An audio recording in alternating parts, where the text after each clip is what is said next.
আর্যভীর কোহলি নামটার সঙ্গে কি পরিচিত আপনারা? আমি নিশ্চিত নামটার সঙ্গে আপনারা পরিচিত নন, আর পরিচিত হওয়ার কথাও নয়। তবে এবার একটু পরিচয়টা দিই। বিরাট কোহলিকে তো সবাই চেনে, মানে বিরাট কোহলির মতো কিংবদন্তি ক্রিকেটার, মানে এই নামটাই ক্রিকেটকে রিপ্রেজেন্ট করে। বিরাট কোহলির দাদা বিকাশ কোহলির ছেলে এই আর্যভীর কোহলি, এবং তিনিও কিন্তু সেই পথেই এগোচ্ছেন যে পথে বিরাট কোহলি এগিয়েছিলেন একটা সময়। আমরা জানি যে দিল্লি প্রিমিয়ার লিগের সেকেন্ড এডিশন কয়েকদিন পর শুরু হতে চলেছে। তার আগে এই আর্যভীর কোহলি জায়গা করে নিয়েছেন সাউথ দিল্লি সুপার জায়ান্টসে, যেখানে দিগ্বেশ রাঠির মতো প্লেয়ারও রয়েছে। আর কোহলি নামের এই ওয়েটটা সাংঘাতিক।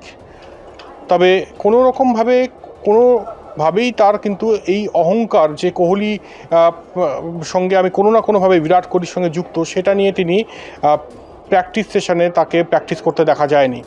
তার কোচ শরণদীপ সিং বলছেন যে যথেষ্ট ট্যালেন্টেড এই ক্রিকেটার, আগামীতে অবশ্যই ভালো কিছু অপেক্ষা করছে এই আর্যভীর কোহলির জন্য, এটা তিনি বলছেন। দেখা যাক আর্যভীর কোহলি, বিরাট কোহলি না হলেও যদি বিরাট কোহলির 50% যা তার ক্রিকেটীয় দক্ষতা বা ক্রিকেটীয় সুনাম, তার 50% অ্যাচিভ করতে পারে তাহলেও অনেক। তবে স্বপ্ন দেখা শুরু কিন্তু কোহলি পরিবারে। আরও একটা ক্রিকেটার কি আসতে চলেছে, যারা মানে যেই ক্রিকেটার ভারতীয় দলকে রিপ্রেজেন্ট করবে, সেটা উত্তর অবশ্যই সময় বলবে।